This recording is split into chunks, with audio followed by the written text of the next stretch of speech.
2003 was a weird year at the movies. On one side, you had absolute franchise juggernauts, Finding Nemo swimming to the top of the box office, Return of the King raking in Oscars and cash, and Johnny Depp vamping it up in Pirates of the Caribbean. That's interesting. But while those movies were printing money, a whole crop of other high-profile movies were DOA. This is the year studios poured millions into A-list vehicles that failed to reach the finish line, or even come close. It proved big stars don't always sell tickets, especially oversaturated super couples starring in weird mob-themed rom-coms.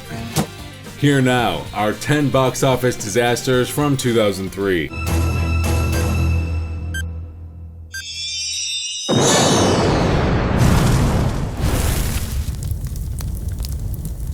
Cold Creek Manor starred Dennis Quaid and Sharon Stone as new owners of a creepy old house that its former owner, Stephen Dorff, isn't quite ready to let go of, in a thriller that nobody asked for. Do you know what you're getting yourself into? Production and marketing costs pushed this well into flop territory. It was directed by Mike Figgis, the helmer behind the acclaimed 1995 movie Leaving Las Vegas, and was billed as Sharon Stone's return to acting after a 2-year absence after suffering a brain hemorrhage in 2001. Do you know anything about the people who lived in the house before us? Her co-star Dennis Quaid was also on the comeback trail after a similar absence from films, during which time he battled a cocaine addiction. In the early 90s, after starring in disappointments like Come See the Paradise, a drama about Japanese internment camps during World War II, and the box office disappointment Wyatt Earp, his career started to ramp up again when he appeared in Disney's successful remake of The Parent Trap in 1998, and Oliver Stone's Any Given Sunday, which led to roles in the hits Frequency and Traffic. At the movie's premiere party at the then trendy, now closed restaurant The White Lotus, no relation to the popular HBO show, Quaid told Variety that it was a suspense thriller, saying, quote, "I don't like horror movies." I know what it is.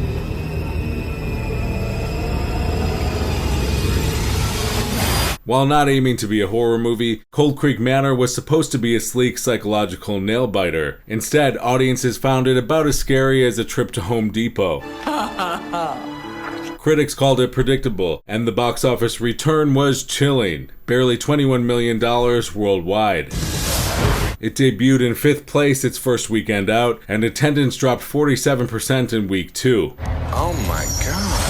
Fun fact, the movie features a young Kristen Stewart, years before Twilight. Apparently, even vampires would have stayed away from this house. Mom, come here, what is this? The Real Cancun, a misguided foray that attempted to transfer reality TV to the multiplex, was marketed as MTV's Spring Break the movie. Reality TV was booming, so why not make a movie about spring break in Mexico? The problem? Nobody wanted to pay theater prices to watch drunk college kids do keg stands. New Line Cinema and the producers of The Real World are bringing the first spring break movie to a theater near you. The cast of 8 men and 8 women were chosen from a pool of 10,000 candidates for their would-be shot at fame. Do a pose. I guess just, The inspiration for the movie was heavily influenced by the success of Jackass the Movie, which made $65 million on a $5 million budget in 2002. It was produced by Mary Ellis Bunham and Jonathan Murray, who created The Real World. This spring, the producers of The Real World bring you the ultimate experiment in reality filmmaking. I think the alcohol's talking. You're hot. What's up? You're gonna go down. You are hot. Thank you. Richard Brenner, Executive Vice President of Production at New Line, the distributor of The Real Cancun, told Variety, "Jackass paved the way by saying, 'This is the stuff you're not going to see on TV. It's just a cash cow.'" Only in theaters. Rated R for strong sexuality, nudity, language, and partying. Only it wasn't. Not even close. It debuted with a belly flop in 10th place in its opening weekend. If I could live this week over again, I wouldn't change anything.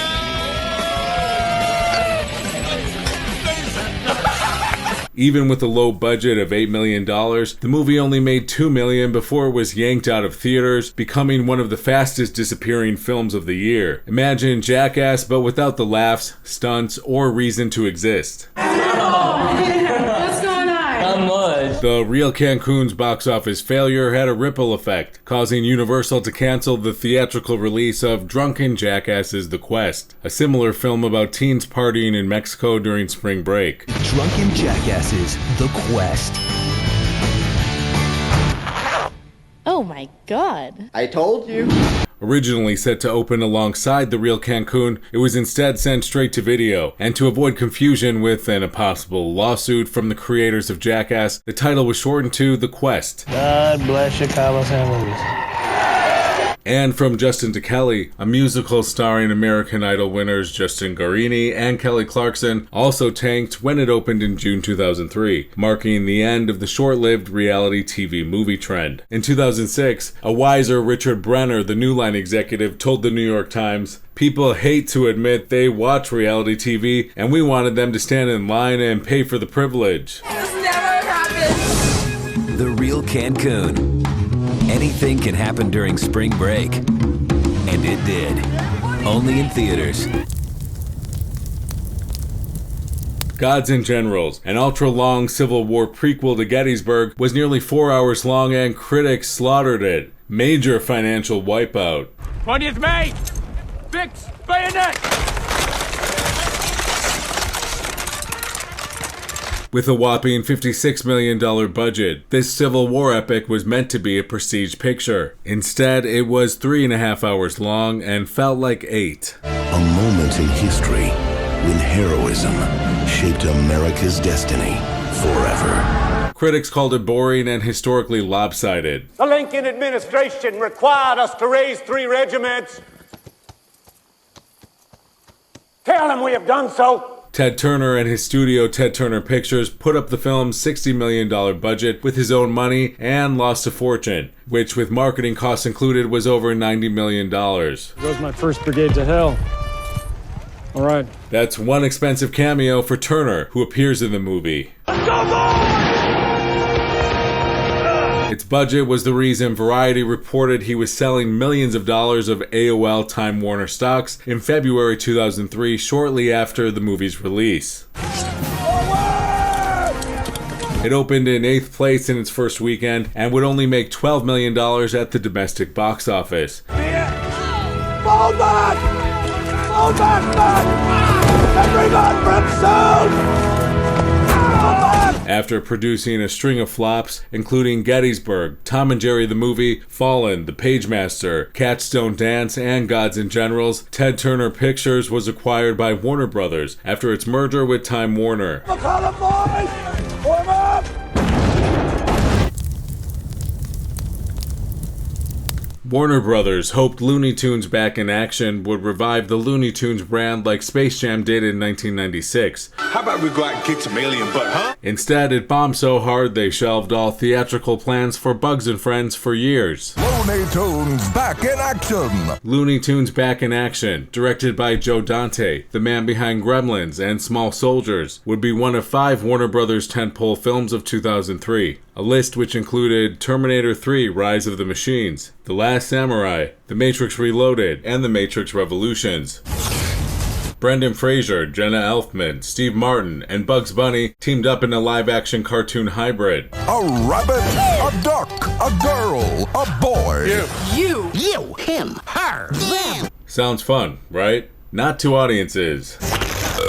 The production of the movie involved constant disagreements between Warner Brothers executives and director Joe Dante about the script and direction of the movie. We must capture this son of a spy, and we must locate the diamond and use its power for our own diabolical ends. In an interview with Full Circle magazine, Dante said, quote, "As for the movie, the less said the better. It was a nightmarish 1.5 years of my life that I'll never get back. And if I had to do it over, I wouldn't. I did it for Chuck, who had just passed away and hated Space Jam. The final release version of Looney Tunes Back in Action has a different beginning, middle, and end than the one I signed on to do. Every day was another battle with people who would never have walked across the street to see the movie. At least it's better than Space Jam." Who has dynamite? Welcome to my world. The movie, which cost around $80 million, opened in 5th place in its first weekend out and only pulled in $68 million worldwide. Dad's funny. The family film marketplace was crowded at the time, and the movies Elf and Brother Bear were attracting the majority of ticket buyers. Hey, you people who only go see one movie a year, get out now, go, eh? Ironically, it was meant to relaunch the Looney Tunes franchise. Instead, it buried it. Looney Tunes Back in Action was Warner Brothers' biggest financial flop of the year. After previous flops like Quest for Camelot, The Iron Giant, and Osmosis Jones, Warner Brothers dissolved the animation division completely. Ouch. Timeline was based on Michael Crichton's novel and directed by Richard Donner. Before its Thanksgiving weekend release, Paramount Distribution President Wayne Llewellyn told Variety, "We have high hopes for the weekend, but there is a lot of competition out there." Just relax. Everything will be fine. The competition, which included The Haunted Mansion, The Cat in the Hat, and Bad Santa, plus bad word of mouth and confusing marketing, caused it to nosedive when it opened in 2,767 theaters. The pre-release tracking had provided a warning sign. What? Because while awareness was good among prospective moviegoers, few rated the time travel action flick as their movie of first choice. It wouldn't be their 7th choice either. It ranked 8th in its first weekend, and would go on to lose nearly its entire $80 million budget, grossing only $43 million worldwide. Everybody take cover now! After the disappointing opening weekend, Paramount executives stressed to Variety that the studio had lowered costs on the movie by selling off rights to several foreign countries. Alright, fair enough. Fair enough. This Paul Walker-led time travel adventure should have been the next Jurassic Park. Instead, it felt like Jurassic Lark. You know what that is to me? What? It's just more of that romantic warrior crap. Even Crichton himself reportedly hated it. 650 years of knowledge on these guys. If we put our heads together, we should get out of here in 20 minutes. When your own author calls your movie trash, that's a timeline worth avoiding. Despite modest hits such as The Italian Job, How to Lose a Guy in 10 Days, and School of Rock, Paramount would sink to a 6th place market share with a string of flops in 2003, which included Timeline, Paycheck, and The Core. The Missing is a Western thriller set in the 19th century that was directed by Ron Howard, who had just won an Oscar the year before for A Beautiful Mind, and stars Tommy Lee Jones and Cate Blanchett. Mother of Jesus, you watched your child suffer. Give me strength. At the time of the movie's release, Howard, who was known for directing light comedies, fantasies, and serious dramas, told Variety that it was not, quote, a typical Ron Howard movie, and explained his interest in the project, which was his first return to Western since his childhood acting days. Quote, 50 years ago, the Western used to be the popcorn genre of its time. However, it's been superseded in recent times by fantasy and sci-fi action films. However, it remains a fascinating period of our history and a great setting to marry unusual suspense with the relatable adult family drama. Where's Lily? Honey, did you see who took your sister? He wore a hood. Prior to the movie's release, Revolution Studios partner Tom Schirach told Variety, "With any adult movie, you have to have great reviews to open up well. We've heard that the reviews on The Missing are going to be really good for the most part." For the most part was right. The reviews were mixed. Roger Ebert was not convinced about the plot, which involved Blanchett playing a frontier doctor who's forced to team up with her father in order to track Native Americans who have kidnapped her daughter. He wrote, "Sorry, but I couldn't believe any part of this movie. It's such a preposterous setup that I was always aware of the plot chugging away, and the logistics of the chase defy all common sense."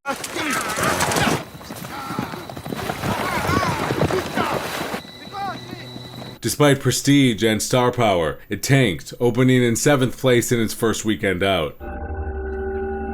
On paper, it screamed Oscar bait. At the box office, it screamed tumbleweeds. When the Oscar nominations were announced in January 2004, Blanchett's name was notably missing when she wasn't nominated for The Missing or her role as an Irish journalist in Veronica Guerin.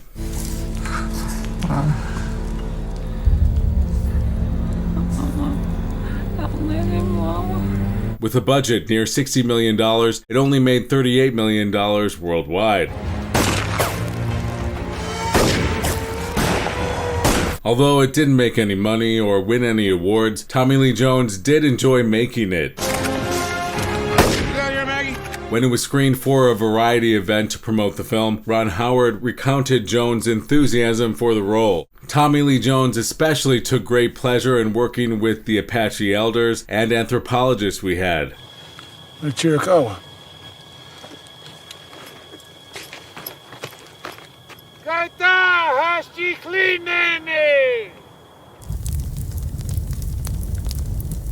Despite having lavish effects and production values, Peter Pan failed to attract family audiences when it opened on Christmas Day 2003. It lost money even though critics weren't unkind. A.O. Scott, writing for the New York Times, praised director P.J. Hogan, whose previous movies included Muriel's Wedding and My Best Friend's Wedding. Quote, his filmmaking style is a perfect mixture of wide-eyed wonder and slightly melancholy sophistication.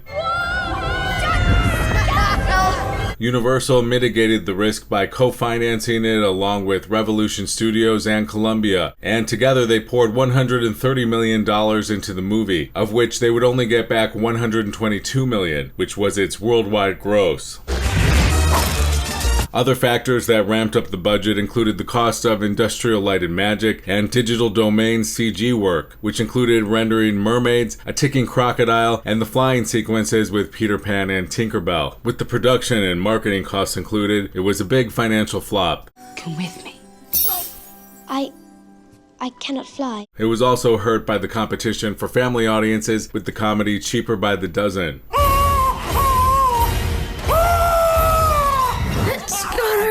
One of the producers of the movie, Egyptian businessman Mohammed Al-Fayed, told Variety that the movie business was like gambling at a casino. Quote, you lose and you feel like shit. You win and it's the greatest feeling in the world. The movie features a dedication to his son Dodi, who before he was killed along with Princess Diana in a car crash in 1997, had produced several movies, including the 1986 thriller FX. Fayed said, quote, he was in love with and involved with movies since he was a child.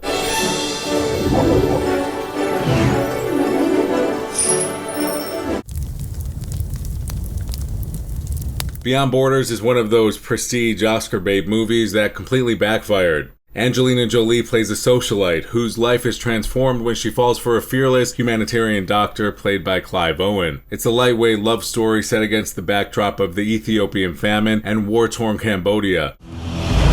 You're not wearing perfume. Are you gonna tell me where we're going? Place near the border. I'm worried that something's gonna happen to you. He said you're a CIA agent. One of you must die. I'm absolutely crazy about you. I'm not good for you. Audiences and critics found the mix of romance and global suffering to be jarring and tacky.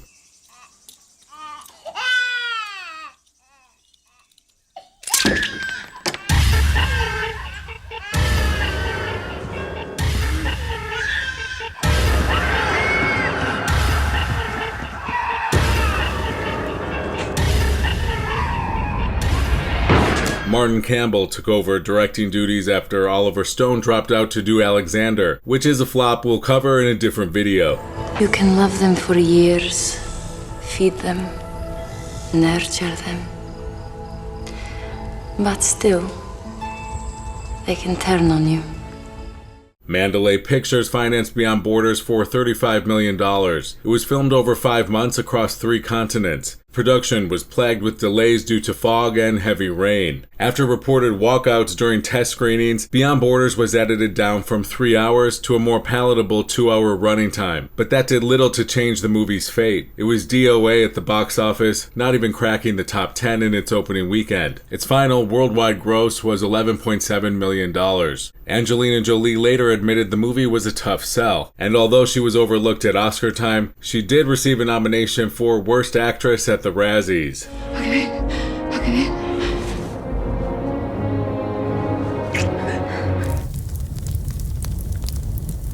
2003 saw the release of not one, but 2 movies based on popular Disney theme park attractions. The first to hit theaters was Pirates of the Caribbean: Curse of the Black Pearl, which grossed over $650 million worldwide and launched a major cinematic franchise. I'm Captain Jack Sparrow. Savvy? The second was The Haunted Mansion, which grossed about $180 million worldwide, barely breaking even thanks to its eerily large budget. Eddie Murphy. Dark spirits from the grave, come forth. Don't you make no dark spirits come out while I'm sitting. Wait till I leave before the dark spirits come out. The Haunted Mansion. Coming soon. Coming soon. I absolutely think this movie is a great family picture. It has so many different elements. At the same time, it's really funny. It's really funny things in it. There's stuff from the ride that's in the movie, but the movie is just so much bigger than the ride. The movie did no favors for star Eddie Murphy, who was on a cold streak following Showtime, The Adventures of Pluto Nash, and I Spy, all of which were major bombs.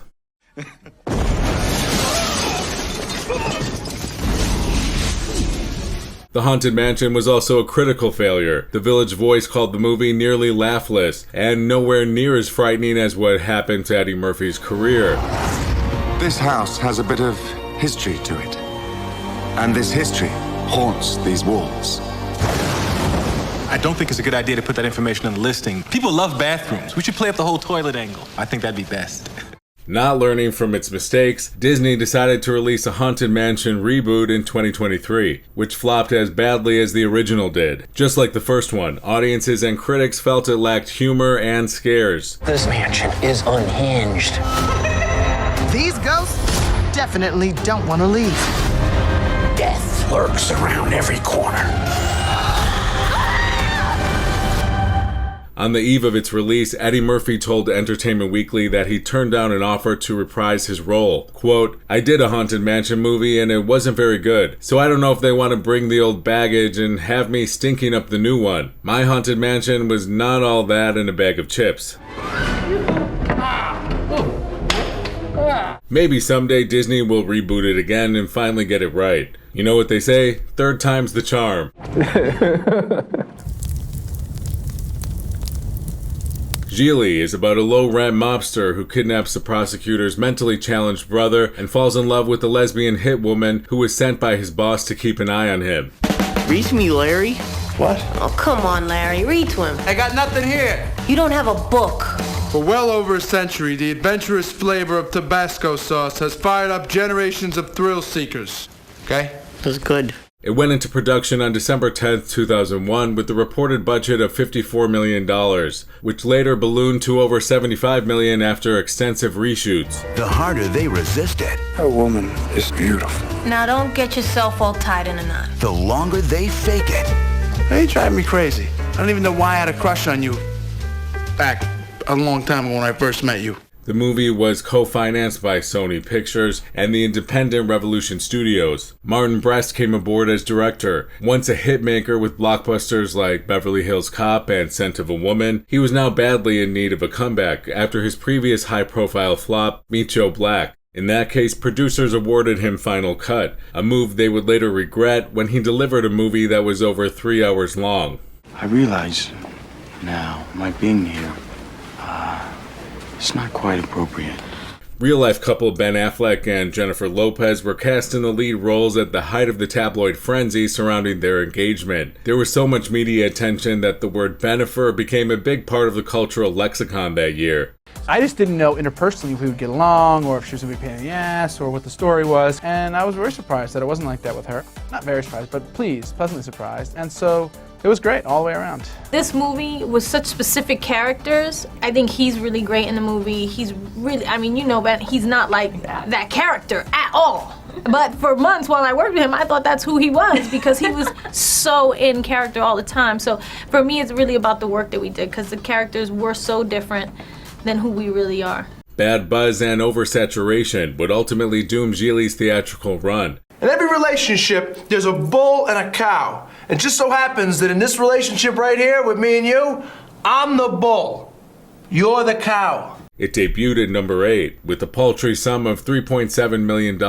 By the third week of release, it had a 97% drop in ticket sales before it was mercifully pulled from theaters. Ben Affleck's career quickly derailed after Gigli. His next starring vehicles were Paycheck, Jersey Girl, and Surviving Christmas, all box office bombs. Not to mention the collapse of Manor in 2004. He reflected on Gigli in a 2012 interview with the London Telegraph. Martin Brest is one of the really great directors. Most of what I've learned that is good comes from Martin, but it just didn't work in its essence. Also, the studio wanted to change it into a love story because they thought that's what people want to see because you guys are together now, which is one of the great miscalculations in the history of miscalculations. I did it and it was great, you know, and then I saw it and I wanted to die. I was like, this is so embarrassing. Wait till Daddy sees this, he's gonna have a fit. In 2022, Affleck further dissected the movie's failure with best pal Matt Damon in an Entertainment Weekly exclusive. Really, the truth about that movie, what it taught me was how much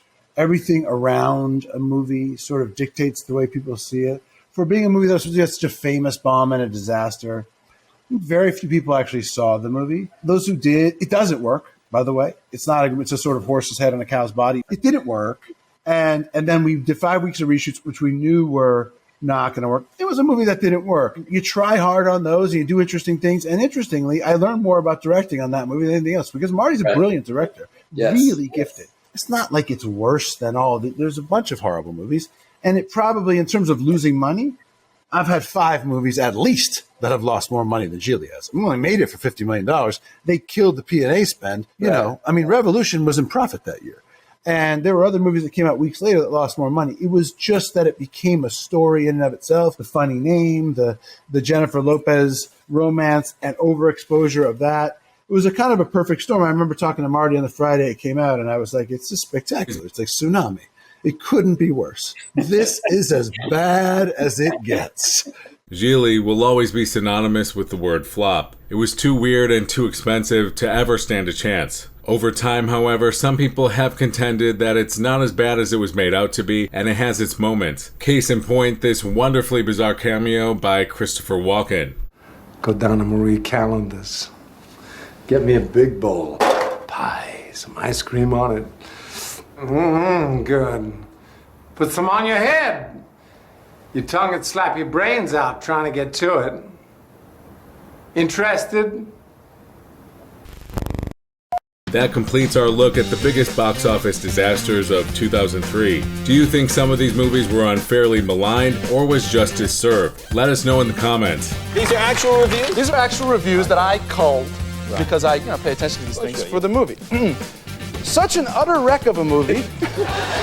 You expect to see it lying on its side somewhere in rural Pennsylvania with a small gang of engineers circling and a wisp of smoke rising from the caboose. As always, thank you for watching. Please like and subscribe, and we'll see you on the next one.